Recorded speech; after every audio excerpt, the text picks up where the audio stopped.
welcome in. We've got another episode here today with TeraGanix podcast. You've got Chad and Tiasha and myself, Matt, here representing from TeraGanix, and we are deeply grateful and honored to be joined by John Benoit of White Oak Pastures. A little background on White Oak, amazing regenerative farm. I think right now, fourth generation farm in Southwest Georgia on just over 3,000 acres, doing a lot with livestock. And if anything else, we'll get into that and dig in with John. But I think I know we've been listening a little bit to Will as well over the past few weeks, and it sounds like there's six generations living on the farm at the moment. Um, so yeah, just an interesting story that we're excited to unpack. White Oak had started farming using conventional or industrial methods and had switched over to regenerative practices about 25 years ago and have been on the forefront of that movement ever since. And we're really excited to explore that transition and get a little bit more info from John on his role there in the regenerative ag and a little bit about what that practice and what that process means to you, John.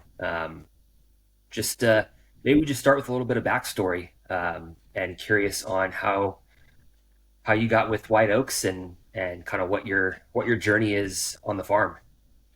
Right. Long story short, I married the farmer's daughter. That's why I'm here in Bloomington. Um, but we met in college, and I remember the first time I came to visit. I've never heard of White Oak, and it was very neat and interesting. So I kept coming. Ended up resulting in me working on the farm one summer.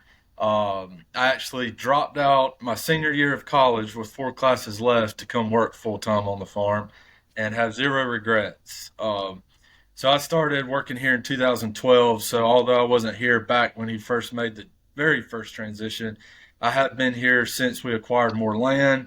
So it was real neat to see these fields change over time. Um, we've got three, of course, beautiful children on the farm. So it's really neat, to see the not only the land progress, but also the family and hopefully its leadership. That's awesome. What's your role today, and what's your like day to day on the farm right now? So initially, when I started working on the farm, I was poultry production manager.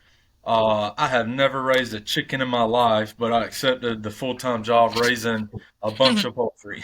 So it was kind of big, scary, overwhelming uh, adventure to do, but I did all I could learning. Of course, I made a lot of mess ups along the way, but it was great.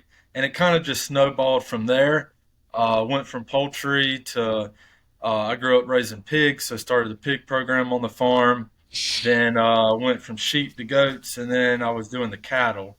Uh, and that was a lot for one person to do at one time. So we decided each species needs to have its own manager. So each species we raise has its own manager, and it's great. What I do today, I'm director of livestock. So underneath me, I've got all the managers of the animal departments, and then as well as carpentry, mechanics, fence building, road building, a little bit of it all. But it's a lot of fun. I enjoy what I do, and not every day's going to be the same. It's a lot of fun. Sounds more like a lot of driving around, running around. Yeah. I know Chad can relate. The calls himself the chief shit shoveler. That's my Uh, title, TeraGanix. um, what have you seen as like the biggest progression during your time on the farm in those 12, 13 years?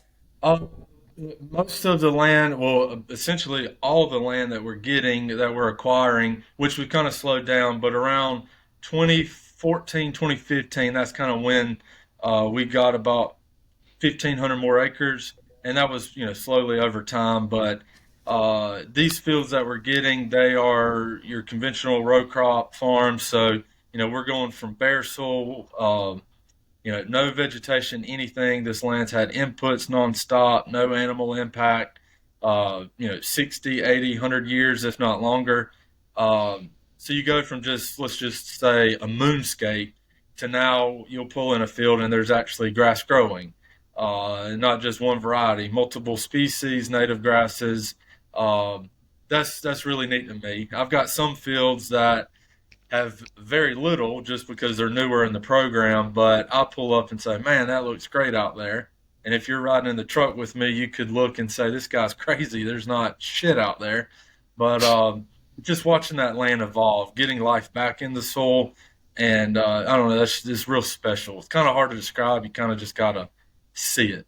And when we were talking about having you on, you had mentioned that over time, and I would ask, I mean, over your time, that the community that you guys were in has been brought back to life, or I guess given a new breath of life as a result of your guys' expansion. Is that right? Can you tell us a little bit more about like the community and like what impact that had, where it was, where it's at now, and kind of what Right. it's like walking down the street there now? Yeah. So I can't remember exactly what year, but let's just say it was in the 1950 or 60. The peak population of Bluffton, well, it was actually before that, but I think the peak population was around 400. Today we're around 100. I kind of want to ride around and count because I don't think there's 100 people.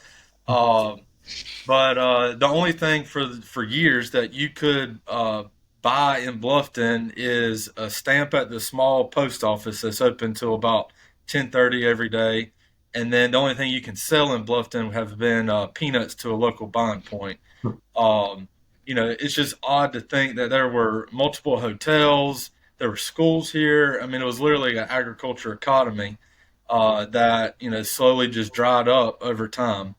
Um, Now, fast forward to White Oak being involved in trying to bring Bluffton back. We've got a general store, we've got mechanic shops, we've got leather good workspace, we got an event center. I mean, it's just slowly kind of going back to the way it is, and we did not intend for it to.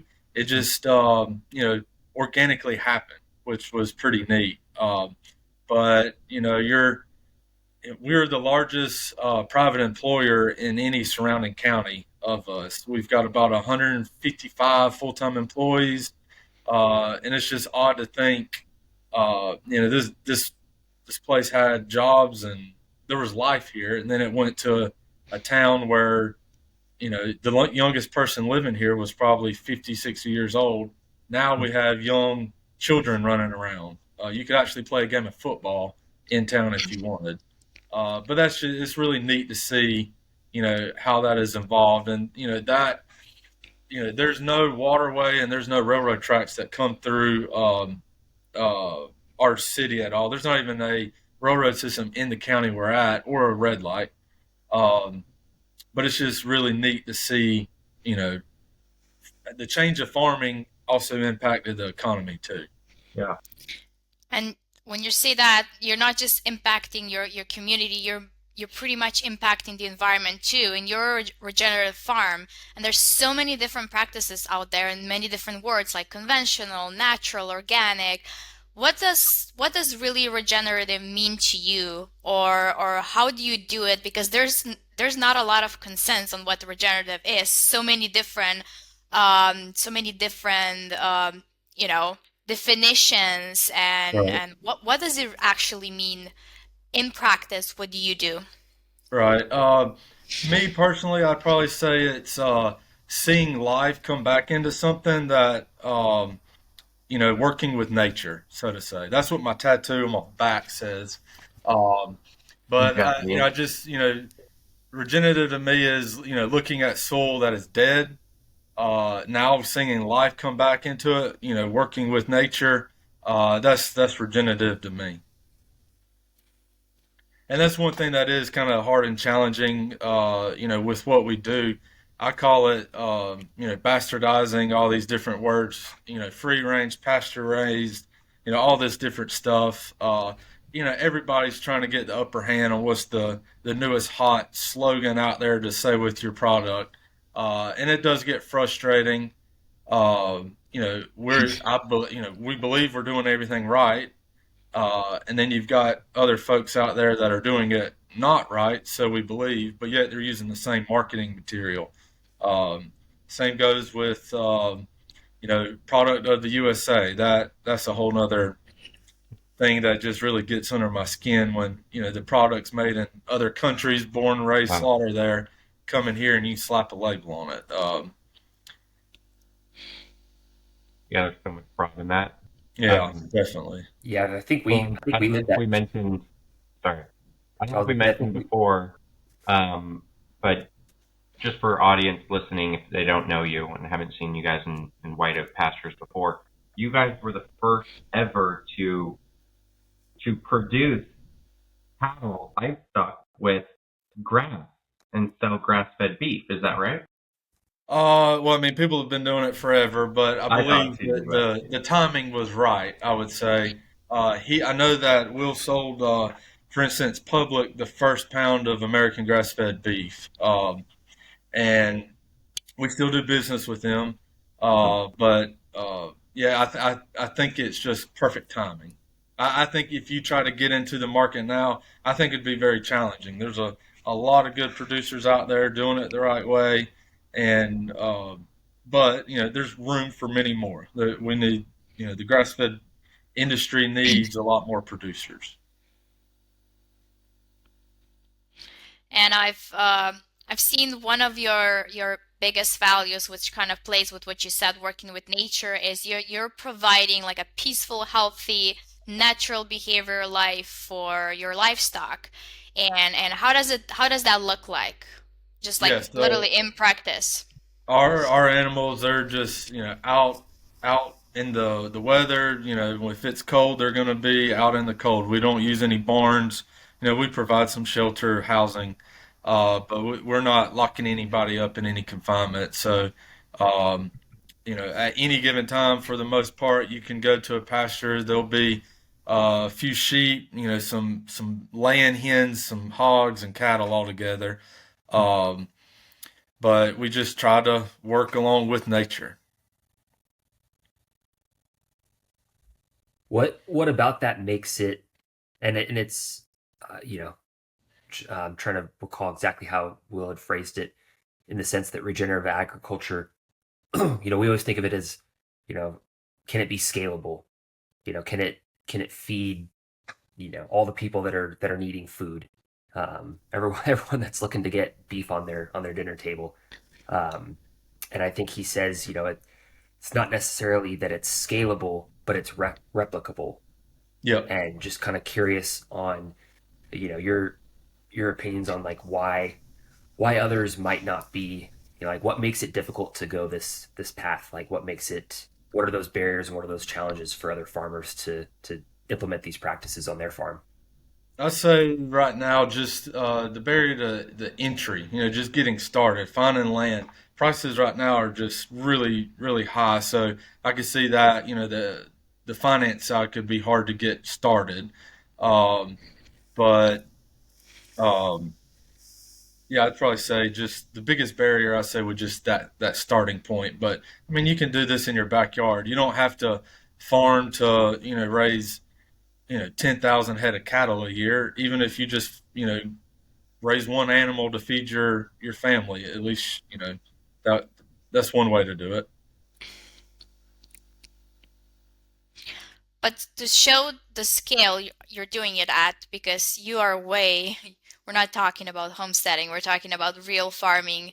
Right. How many heads of livestock do you have, and how many actual like acres are you farming, so that we show the scale that it is possible and you are doing it? Right. So we're about 3,200 acres right now of pasture. I've got about 1,000 head of mama cows. I've got about 100 and let's say 150 sows. Uh, and all the pigs, everything staying on the farm. So I've got 150 sows. I've got weaned piglets to growers to finishers. Got all classes. I used to have a lot of poultry. We've slowed down in the poultry business, but I've got about 500 laying hens and then about 2,500 head of sheep. Our sheep, we have some on the farm, but we're actually have started since 2020 doing vegetation management on solar array sites. That's a real neat area that I do like a lot. Instead of using a lot of lawnmowers, we do have to mow some to clean up, what the sheep don't eat. But we're grazing um, a lot of land with a lot of sheep, and that's really neat to see. But we've got a lot of mouths on the farm. There's a lot of mouths. So when you guys, something you mentioned earlier, I just want to quickly circle back to. It's like when you guys acquire a new, acquire new land, and you'd said, sometimes it's land that has been farmed in conventional ways for years and decades. So you guys are gonna, essentially apply your practices to that. Like, what is that? What is your process, and what does that look like? I know it probably depends on soil testing and soil quality and kind of where it's at on the spectrum. But what do you guys usually do to bring that land into White Oak and make it kind of you know Ready for usable pasture. and Yeah. Yeah. yeah. I don't have a secret formula, but what has worked for us well in the past is the first thing we do if we get a piece of ground, I got to put a fence on it. So I'm going to fence it and I got to put as many animals as I can on it. What I'm going to, there's a lot of factors, time of year, the weather, rainfall, all that. But for the most part, we're going to throw a fence up. We're going to put animals on it. Best way we'll do that is if we're putting cattle on there, yeah, there might not be, any forage, so to say, to eat and graze out there. I'm going to feed some hay. Or during winter time, we no-till all of our pastures with the cool season annual mix.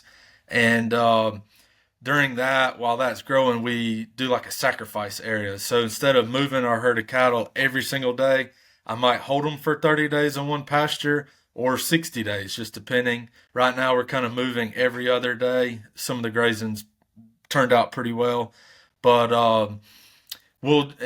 so what I would try to do is plan to be on that new ground during winter time and feed as much hay as I can on there. I want to put some armor on that soil. So armor to me would be, hay, manure, something to, help protect the soil. Once we do that, I'll try to do, depending on time of year, I like to do no-till in a warm or cool season annual. Do a graze on that a time or two, and then, depending on time of year, I would plan in some more season perennials. We do everything with a no-till drill. It works great. I love it. Um, but the biggest thing we want is I want to put as much stuff on the soil, whether that's hay or compost, and I want to put as much manure and urine on there. And then from that point on, it's just going to be, the timing of rest recovery periods of grazing. Sometimes I'll hammer it really hard, and then I might not come back on it for 6 months. It just all kind of depends.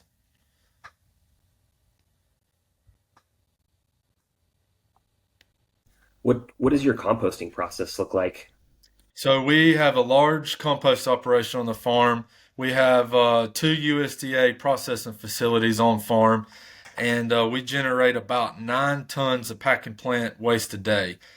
This stuff is going to be things I can't use, the stomachs, the viscera. Uh, what we'll do with that is we haul it to our compost site, and let's just envision 10-acre field with windrows going up and down. And we'll go in there and I like to compare it to making a thing of lasagna. I personally have never made lasagna in my life, but if you could cut into lasagna, you got layers in it. And of those layers, I'm going to put a carbonaceous material down, which in our area would be wood chips or peanut hulls. We're in peanut area down here. And I can get all those for free. Make a layer of that, and then we use a dump truck and just dump the waste on top. Then we'll cover it up. So we'll make a little layer of lasagna, and then as that windrow grows, we'll cap it off and finish it. And it takes the whole process about 1 year to do. Sometimes it can be a lot quicker, but we do monitoring of it through temperature, and depending on temperature, we use a front end loader to go in there and just take a scoop and dump a scoop and kind of turn it up. I've got a lot of compost, and that's real good stuff too. And you'd be surprised. I live right across the road from it. There's no smell. So we always say if there's no smell, you know you're doing it right. I think it seems to work.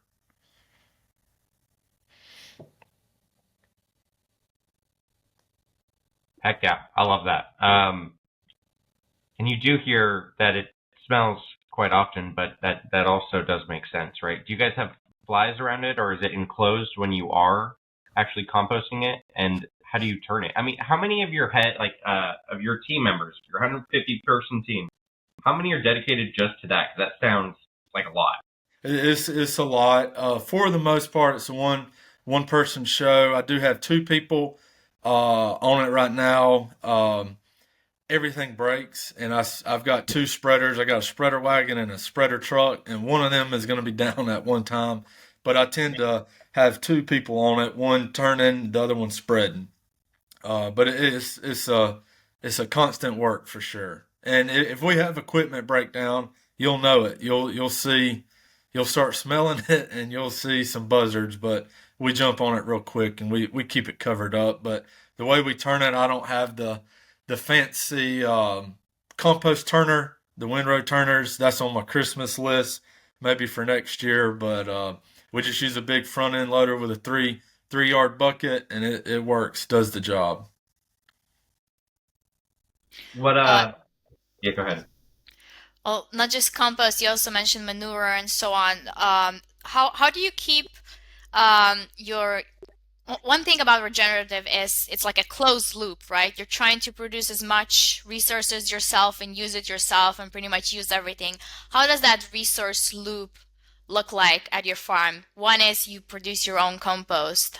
What else? How else does this loop look like? We try to extract as much value as we can.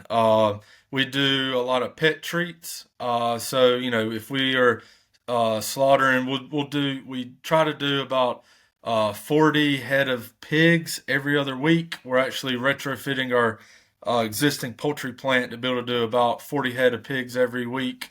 But ears, we dehydrate the ears. Uh, Dogs love to chew on them.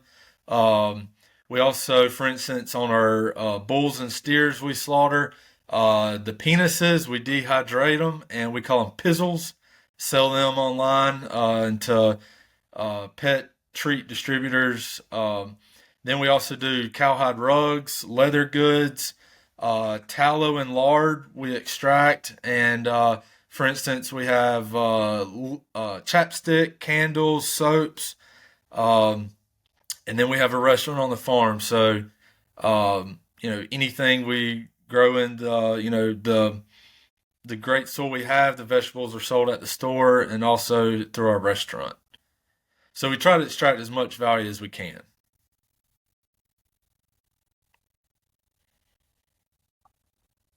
Nice. Maybe one maybe one little transition would be like when we're thinking about farming as a business and talking with a lot of our farms, and Chad's really always preaching this as far as there's some key core principles, and you've got your revenues, which you just brought up a couple, like little ways of enhancing that on the farm. You've got your expenses and cash flow, obviously, but then the big one that no one thinks about is risk, right? And risk management, risk mitigation.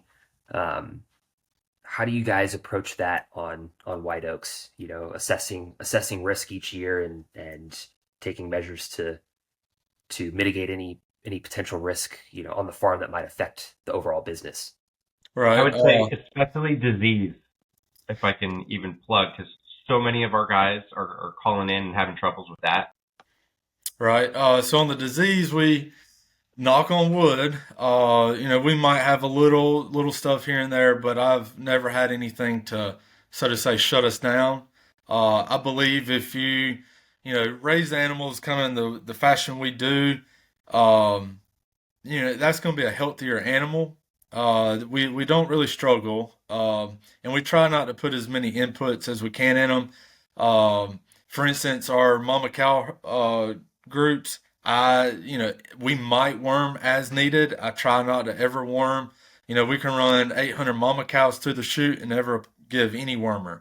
Yeah, you could probably argue that that cow over there needs some wormer, but we try not to do what you know we try to do as least inputs as we can.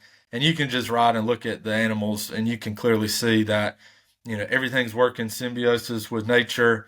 Health we don't really struggle with, knock on wood. um, and then risk, we're evaluating any risk every single day, every minute. Luckily, I haven't had any risk come up this morning, but risk can be in a lot of different ways, especially when you've got, several, the amount of employees we have. You've got, things with that, but kind of the largest risk for us is not only those processing plants with USDA compliance. You've got to always stay ahead of everything and make sure everything's done well and clean and up to standards. And we've got a great relationship with our inspectors. But not only that, but the finances. Last year was a tough year for us. We really had to evaluate what we were doing and made a few changes and tightened up. And this year has been great.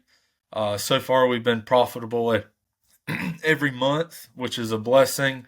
Um, every morning we have a email from our comptroller that goes out that essentially says, "Here's what's in the bank account. Here's who's we're paying. Who's here's has things APAR coming up." And it's just always not only a daily and assessment of risk, but also we're thinking generationally. So decisions we do today, that'll have an impact 30 years from now, a day from now, or 100 years. So it's always a never ending, amount of communication. We have a great team of management on staff. Couldn't do what we do without our employees. They receive all the credit. But the biggest thing we have is we stay in touch.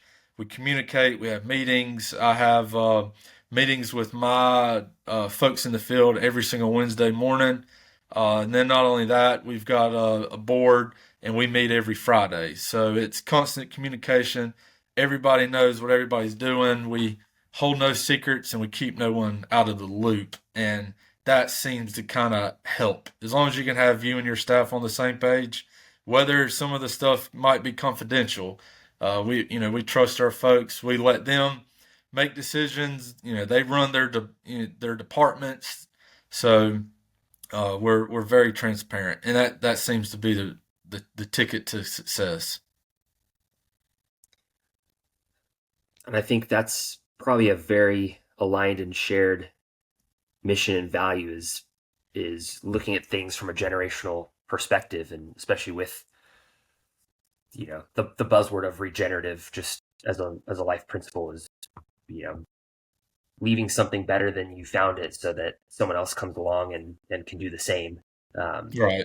Like, what are some of maybe one or two examples maybe over the past year of like tough decisions you guys have had to make that you could have, right? It's almost kind of like short-term gain and easy, you know instant gratification versus let's bite the bullet and do it a certain way so that it could be done right. And any examples of those decisions that you guys have had to make that I would probably say the largest one recently was last year. We decided to quit raising poultry for meat. We're not set that that's going to be the way forever. We might start raising poultry back this year for all I know. Um, we were tight on money cash flow last year, and that decision essentially was solely because we have a huge demand for not only beef but sheep, goats, and hogs. And our poultry plant, we were not producing the amount needed to keep that plant running every day, every week. So if we were slaughtering cattle in our red meat abattoir I can't take a Friday off to kill pigs because, of our demand on the product. So what by retrofitting our poultry plant that wasn't fully utilized allows us to keep product in stock. But that ultimately came to making the decision. Let's take a break from poultry right now to make some changes on our processing plant.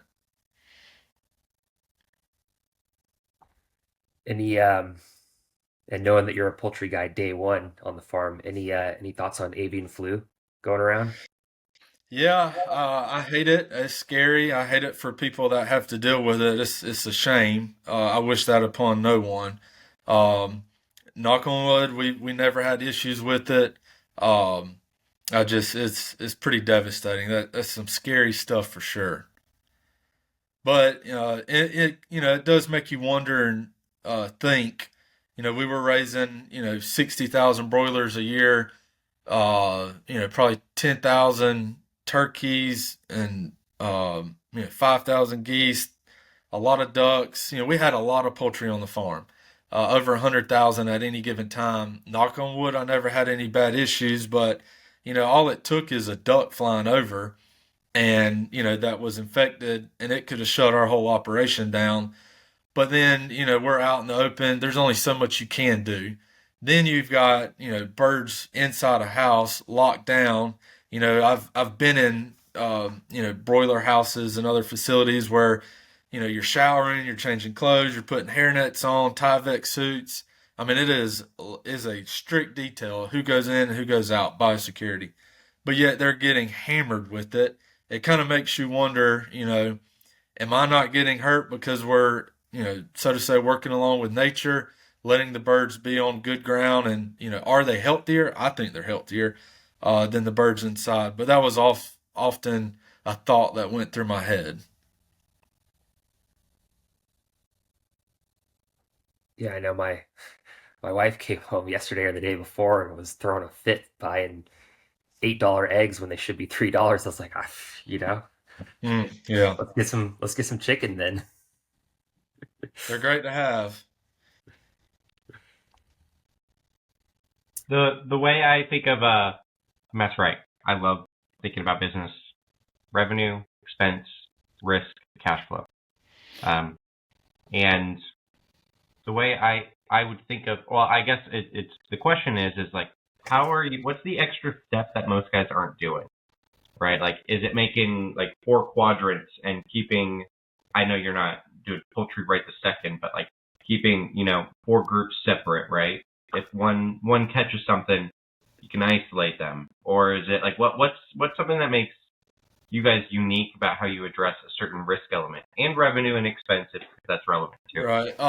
For the animal side, I'd say we're moving on fresh ground every day. Right now, of course, we have cattle kind of in a different scenario, but our livestock are moving on fresh ground every single day. We're rotating. I think if you got good, clean soil, you should have nothing to worry about. Um, for the business side, I'd kind of say we look at our business as a stool. It's got 3 legs, and you've got production, processing, and marketing on it. And if any of those legs do not exist, the stool's going to fall. One thing that's unique with our business is not only do we raise the animal, but we slaughter the animal, we package the animal, and we deliver direct, to the end user. I mean, I can ship meat to your doorstep, by next week if you'd like. Um, so we're the whole thing. We're not just the producer. We're all areas, and I think in today's time you've got to do that to be successful, and that really does allow you um, to be very successful in the industry. Is you could have the best hog farmer in the world producing the best litters and finishing them out, phenomenal. But if you have a bad processor who is not good on the slaughtering dates or the packaging, and you get complaints by your customers, that's going to ruin. That's going to take us, one of the legs off the stool. So I think our biggest advantage we have is we control all aspects of the model. So that's the vertical integration, right? Yep, that's got to be the answer. if you're struggling. Yeah, and that's pretty unique. I mean, not just you guys, but certainly not the majority that are doing that. I don't think it's cost prohibitive or something else. What do you Right. think? Yeah, the hardest challenge for sure in our with our model is, for someone else looking at it, it's going to be getting into processing. That's a whole nother ball game. That's a whole nother area that, there are barriers to get in there. There's a lot of red tape. There's a lot of things you can and cannot do. That would be the most intimidating, I would say. But Will, when he decided to build his own processing plants, he it takes grit and determination. Just do it. Sometimes you don't know what the hell you're doing. You just got to do it and figure it out. Yeah, that's interesting. Yeah, it's a whole nother thing, right? But Yeah. we'll save that one.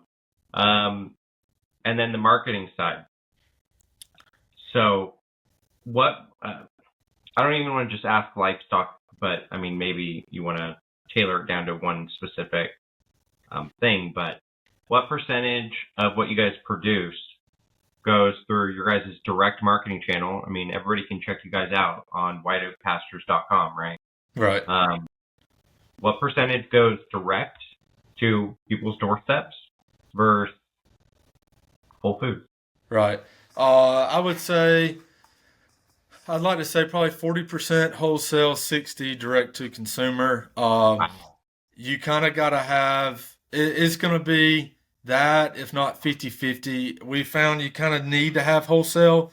Best way, easy way to describe it would be, if our demand by our customers is we need more ribeyes. Well, if you need more ribeyes, you got to slaughter more cattle. More, beef that you're producing, you're going to have more grind.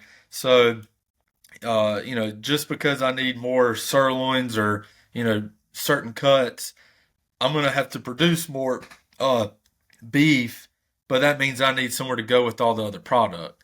So wholesale allows us, we do a lot of ground beef, and it's literally just a chess match. Do this, do that. You literally have a wide range of levers, and it's constantly pull, close off, pull. It's never ending. I don't deal with that directly. My sister-in-law Jenny does a phenomenal job with that. Um, I can tell you how to raise an animal, and might tell you how to do some sales, but I'm not the best at it. But it's a constant, throttle on, throttle off. If you're running short on something, increase the price or increase the supply. Uh, we're constantly doing deals, discounts, and it's just pulling levers at the right time.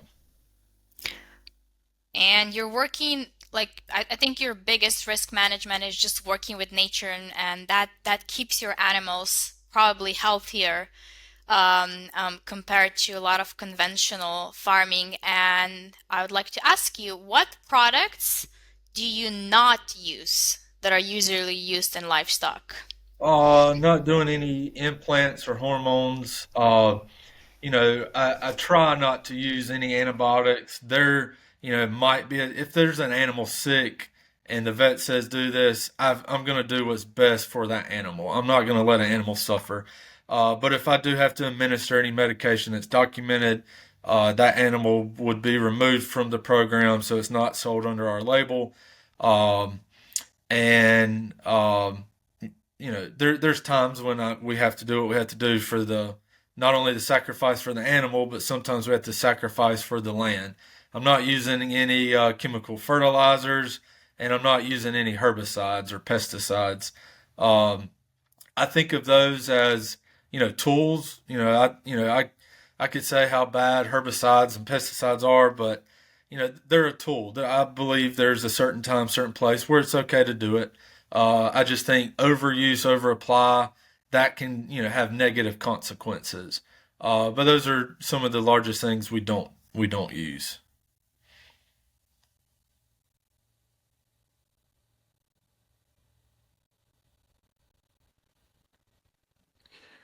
Yeah, the I'm, chemical. I'm going to take it away from farming. So you guys ask your farming questions, and then Oh at no, some we'll, point we'll I got bring it to back know to how he farming. You met go the for it. farmer's daughter. And was there a shotgun involved? No, it was a 44 Magnum. I'm just kidding. No guns were needed for the wedding. No guns were hurt.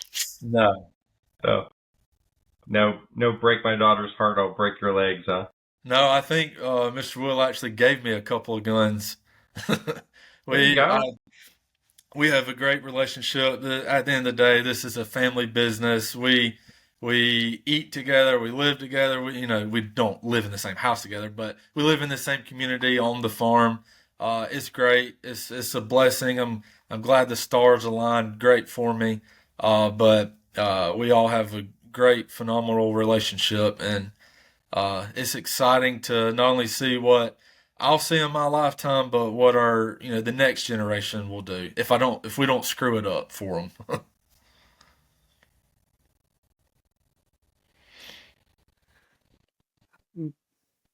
When it comes to technology, like using technology on the farm, like what's your usual stance there, and what maybe like what are some technologies that you guys have implemented that you're like, this is awesome, can't imagine living without this anymore, and what are some others that you've looked at and said, no, that doesn't seem or that doesn't feel right?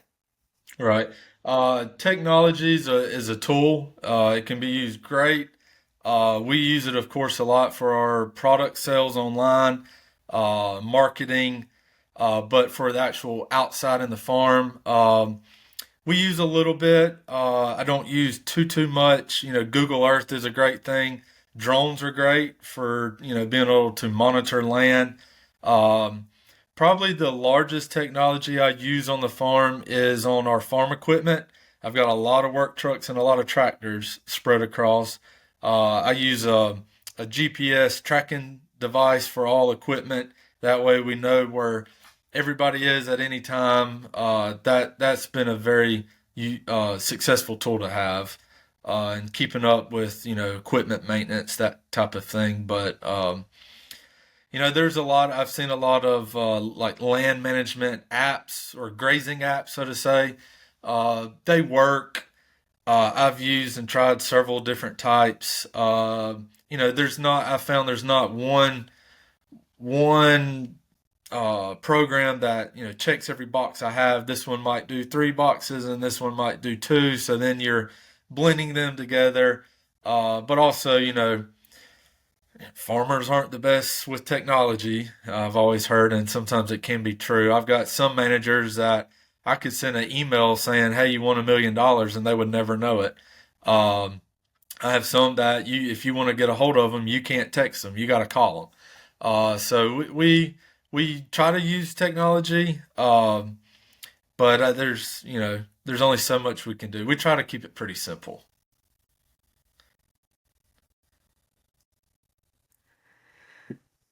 Are you guys the only regenerative farm in the county? Yes, that as far as I know of, there's several great regenerative farms all around the U.S. that do a great job, and hell, there's a lot of them that do better than we do. We're not perfect by any means, um, but yeah, in our area, you're not going to see. There might be a few small farms here and there, but absolutely nothing to our scale. I guess maybe then a quick question: any others across the U.S. that have like really inspired you guys? Yeah, I mean, we have a lot of workshops on the farm. We host events. We actually started a nonprofit called CFAR. So we'll get a lot of farmers to come in from all across the U.S. and sometimes other countries. And, even if they, only have a few, chickens in the yard, it really doesn't matter on the scale, but everybody has learned something that we have not learned. So, speaking with anyone always will, have an impact on you. Um, but yeah, there's a lot of good farms out there that, Alexander Farms up in California, they do great. Gay Brown, we're close with them. Greg Gunthorpe's another great one. There's several good operations out there.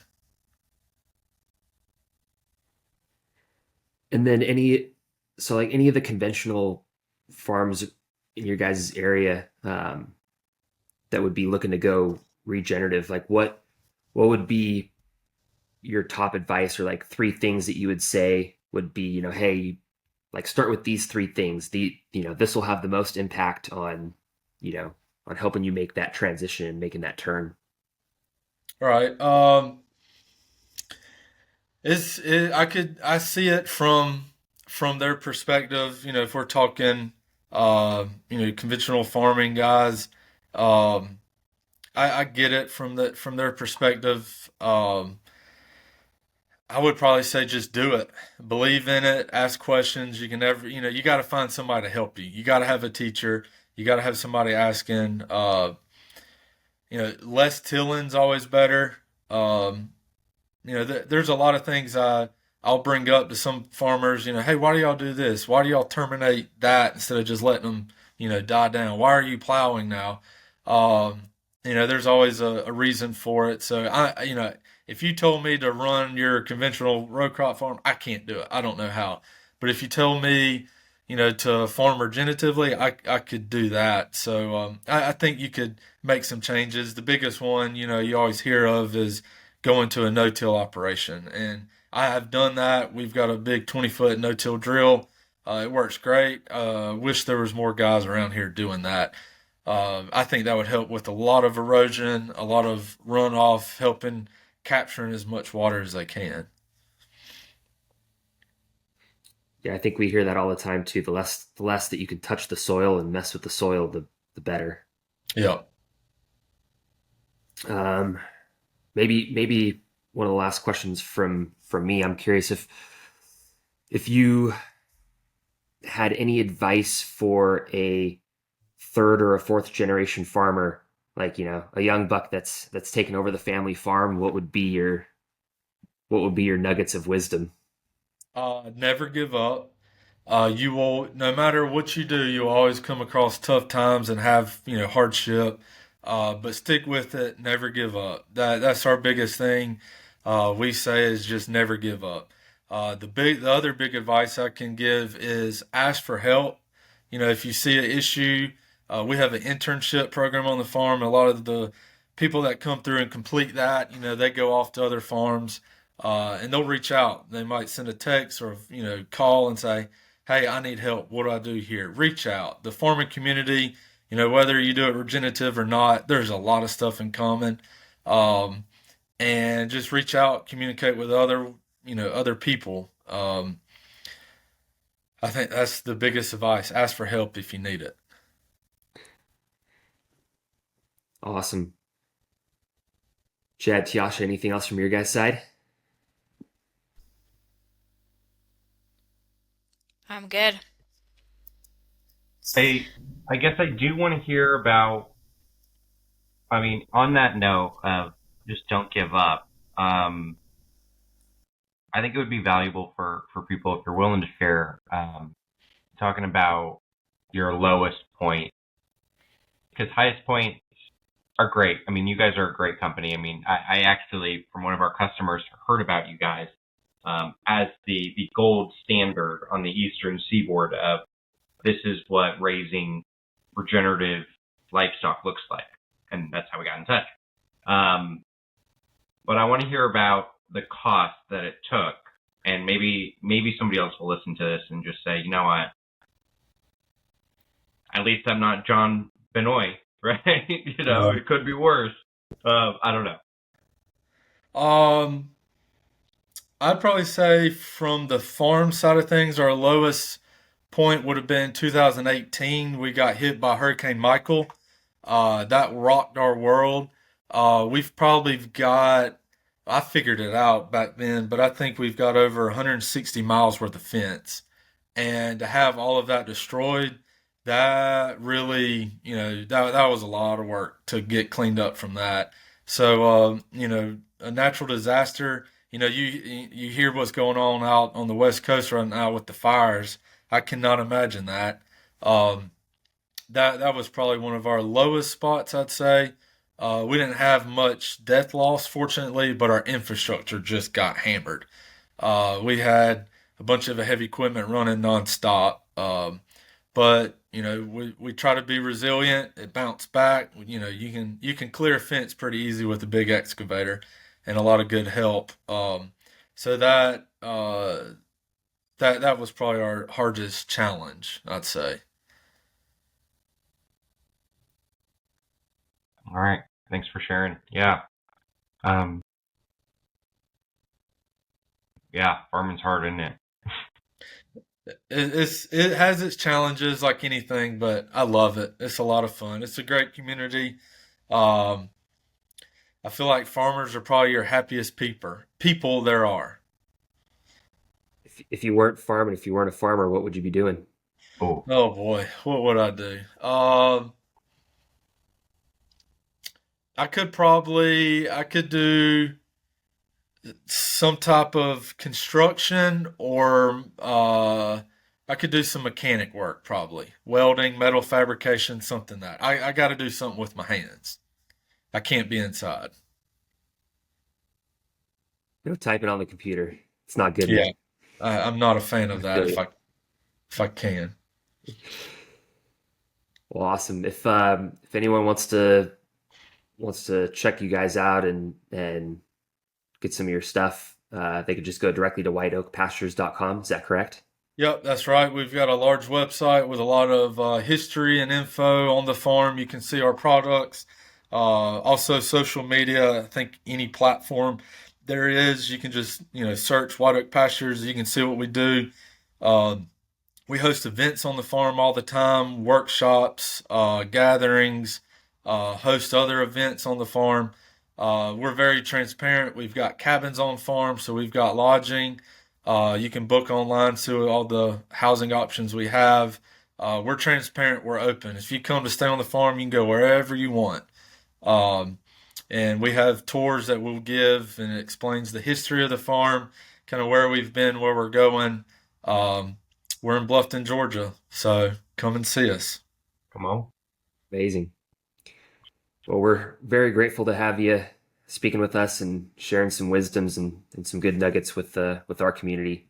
Very much appreciate you and much gratitude from the whole team. Well, thank y'all for having me.